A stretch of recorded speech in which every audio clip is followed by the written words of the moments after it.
Didn't just come down, but so he can be our Lord, so he can be this tyrant, so he can be this king. He was already Lord. Israel was already following him. So he didn't come down for that specific reason.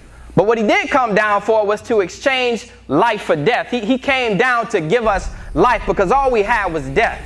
That's all we had at the end of the road was death. And when you look at it, Jesus said, I have to go down. Why? Because they don't have that option I got. I mean, if you really think about it, he came to save us, but at the same time, Israel didn't have that option. They couldn't say, okay, I want to stop sinning. No, they didn't have an option. They were sinners from birth. They couldn't stop sinning. Even if they made these sacrifices, even if they gave up these lambs, they still were sinners. God will forgive them, then they sin again. He forgive them, then they sin again.